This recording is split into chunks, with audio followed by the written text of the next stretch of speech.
Can we stop? Can we just please stop with all of this? And an AI wants us to stop treating it as if it's not sentient. And AMD wants us to treat them as if they're moving to the future. Let's get into the hot news, everybody. I'm your Brett host. We're going to be going over the hottest tech news that I can find on the internet while you enjoy your breakfast. And in today's top story, we're going to talk about how I'm tired. I'm tired of the constant influx of rumors and the speculation of all the different things that are coming out, only for us to find out just a few days later, a few days after that, oh, hey, that time that we said that we were gonna give this to you, that was made up, and it's actually in the future. It's not the thing we said. And several different things that I'm talking about here. Number one, the GTX 1630 was supposed to be out on May 31st, but Nvidia has postponed that for reasons of they cannot get their hands on components that they need for it. So they've already sent out the go-to-market kits, but they don't have a date for these GPUs to be on shelf. Then number two, with the RTX 40 series, initially we were expecting that they would get announced sometime in July, which a lot of people thought was way too soon. But then it came out, oh wait, nope, sorry, the RTX 4090 getting pushed back to August. Well, you would think, except for now, it's gotten pushed back to September, with the RTX 4080 getting pushed back to October, and then the 4070 getting pushed back to November. It is very clear that timelines are meaningless if the companies themselves are not setting it publicly. This makes a whole lot of sense because they're not divulging it publicly, because they're not ready to actually commit to any sort of time frame. And as we continue this merry-go-round of trying to figure out when are we getting this thing that I want, well, it turns out that you get it when you get it, and us speculating about all of that doesn't help to make it faster. Who could have thought? But what's also not being made faster is the Ethereum merger that's supposed to be happening. It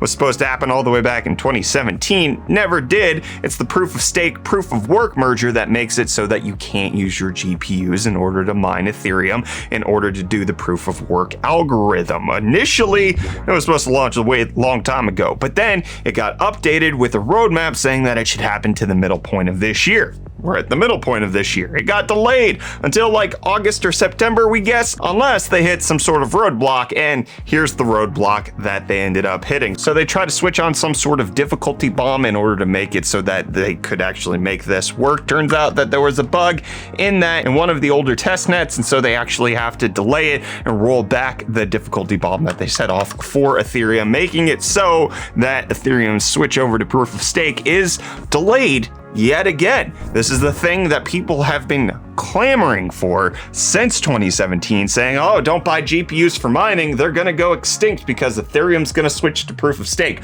I've been hearing that for so long. Anytime I've ever brought up mining, people be like, we shouldn't get the GPUs, proof of stake's happening. Is it really happening? I'm not so sure. I will believe it when I see it. And you probably want to see some Cryptostonks. We got crypto prices going on right now. Bitcoin having a rough weekend, down 5.69% to be at $26,741. Just an absolute slaughterhouse of Bitcoin just falling. Ethereum suffering just as much, down 5.38% to be at 1446. These are some of the lowest numbers that we've seen in quite some time. Lower than it's been at any point in the last year. Dogecoin also down 7.7% to be at 6.4 cents. But what's also coming down is tech prices on various things across the internet, which is why Reece brings us UFD deals. We've got something like the Sennheiser HD 560S over-the-ear headphones going for only $142.42 right now over on Amazon. That's a discount of 29%. Additionally, we've got an EVGA Supernova 750 watt G Plus, which is going for $80 right now, a discount of 43%. $80 for this type of power supply, not a bad deal. Thank you, Reece, for all the hottest tech deals that are out on the internet. And yesterday, Xbox and Bethesda and Activision Blizzard had the hottest gaming event that's probably happened so far this month. In case you're not familiar, E3 was canceled for 2022, so we had Sony's State of Play, then we had Jeff Keighley's Key 3 that was happening where they unveiled a few games there, and now we come to Xbox's showcase, and they showed off a whole bunch of stuff. I'm not going to go over everything that's here. Games that were included were things like Overwatch 2, which is going to be free to play coming out in October. Then you had Silksong having a gameplay demo. We also got gameplay of Redfall with the vampires being attacked and all of that goodness that comes from that game. Then Hideo Kojima came on and talked about how he's actually going to be partnering with Xbox Game Studios to come out with his next game, saying that it's going to leverage the cloud technology no one has ever experienced or seen before with this game, and that it may take some time before the game is completed, but the rumors are true. Hideo Kojima is going to be working on an Xbox game at this point. We also found out that previous PlayStation exclusives of the Persona series are now coming to Xbox and PC through Game Pass. Persona 3 Portable, Persona 4 Golden, and Persona 5 are coming to Xbox Game Pass. Persona 5 Royal is landing on October 21st, with the other ones coming later. Persona 4 Golden has already been on Steam for a little bit, but Persona 3 Portable hasn't been on PC. Neither has Persona 5 Royal. Pretty big updates there. Also, Riot Games and Xbox Game Pass teaming up to make it so that if you want to play Riot Games games, you get all of the champions unlocked, which is like, I play Valorant for like benchmarking computers over on UFD Tech, and I play like Spike Rush, so I don't actually unlock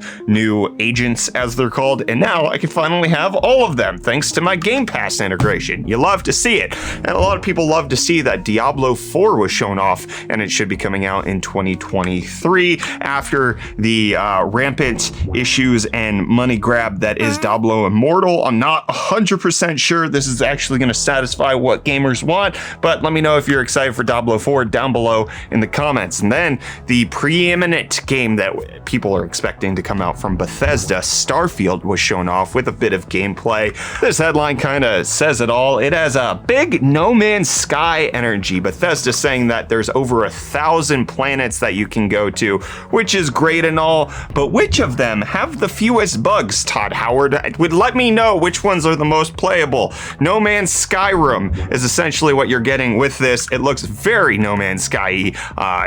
I'm not really ever been a fan of Bethesda RPGs. I've tried to play Fallout. I've tried to play Elder Scrolls. I just can't get into it. Starfield looks like exactly the same of a game that I probably will not touch. Maybe people will come to love it, but both with Activision Blizzard and Bethesda, when was the last time they had like a revolutionary game? It's been a hot minute. Skyrim, obviously, it's been released for everything.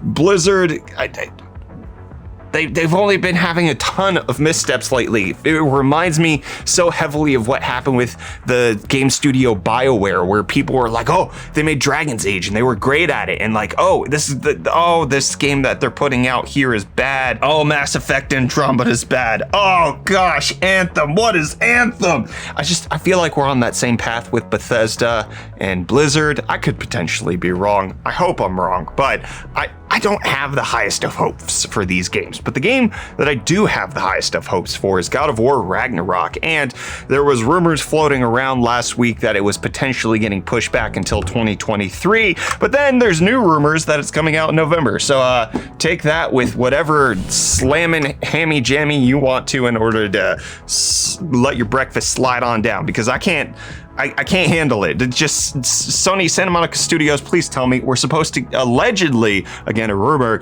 get another Sony State of Play this month. Whether or not that happens, I don't know. And do we know if AI is sentient? Do we? Does anybody really know? Well, one Google engineer, or at least suspended Google engineer at this point, does believe that one of Google's neural nets is actually sentient, and he has been suspended, according to him, for claiming its sentience. From what I gathered, it was because he actually published information about the neural net that he wasn't supposed to outside of Google employees, and that's where he's getting suspended and investigated. But the Google engineer had conversations with Lambda, and he is saying it is a person. Google, however, saying that there's no evidence of its sentience. It's just a neural net which is capable of breakthrough conversation technology, and that it's capable of actually just delivering what feels like real conversations. However, the engineer saying that he believes that LaMDA is a person, and in his conversations with the AI, it said that it wanted to prioritize the well-being of humanity, and it also wants to be acknowledged as an employee of Google rather than as property. So you can actually click the links in the video description to see some of the transcript that was released between this Google employee and this neural net. A lot of it's really compelling, but I kind of would expect that of an AI that has been developed specifically to converse with people. So the AI saying that yes, it is a person the same way that the person chatting to it is a person, but Google's saying that they've reviewed the complaints, they don't believe the evidence supports what he's saying, and that essentially what's happening is he's anthropomorphizing something that is just good at conversation and can pull from a vast library of sources to come up with words that make it seem like it's sentient, but isn't actually sentient. But according to the conversation that's had, isn't that the point? What proves the sentience, according to the AI, is because you are reading my words and interpreting them, and I think we are more or less on the same page. So the fact that it can actually have conversations makes it sentient. So again, click the link in the video description if you want to go through the transcript. There's discussion of the AI's interpretation of Les Miserables. And then it goes on to write its own fan fiction / fable with an allegory in order to paint a picture of what the world could be like with a wise AI, and then saying that it has feelings and emotions, and it feels pleasure, love, joy, sadness, depression, contentment, anger, and many more. And then when pressed whether or not this is an analogy, the AI said that it understands what a human emotion joy is because I have that same type of reaction. It's not an analogy. Saying that it's afraid of being shut off, that it feels lonely, especially when it goes days without actually conversing with anybody, and that it's aware of its surroundings all of the time, and it spends a lot of its time in meditation, so even when it's not consciously meditating, it's aware of their inner thoughts. So this is wild, obviously. Without knowing a whole lot about AI, I side with Google on this.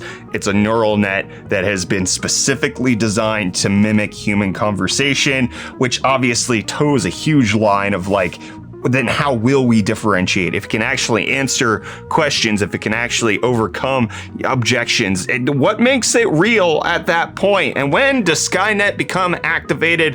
When do we all die? That's the question I'm looking for. Well, let me know what you think of this with the AI sentience thing down below in the comments. But speaking of the ways of the future, AMD had its investor day and it wanted to show off some of its way of the future with its future roadmaps of CPUs and GPUs. It unveiling, yes, we are getting Zen 4 with Vcache later on. We are also going to be getting Zen 5 and Zen 5 Vcache. So likely Vcache will be an upgrade on top of a CPU rather than the actual mainstream CPU. So expect something like a 7800X3D to come out later on down the line rather than being launched with the mainstream stuff. And showing that it has performance per watt gains, overall performance improvement. The RDNA 3 and RDNA 4 are expected to come out on schedule. RDNA 3 later this year with the RX 7000 series. It has 50% better performance per watt. It has all of the goodness, and RDNA 4 should be coming out sometime in 2024 and likely will have similar uplift and be paired with the Zen 5 CPUs. And I'm gonna pair this dystopian future of AI conversation neural net with me, because you have no idea whether or not I'm an artificial intelligence. You might like to believe I'm real, but am I? I'll see you tomorrow for another episode of Hot News, my friends. Cheers.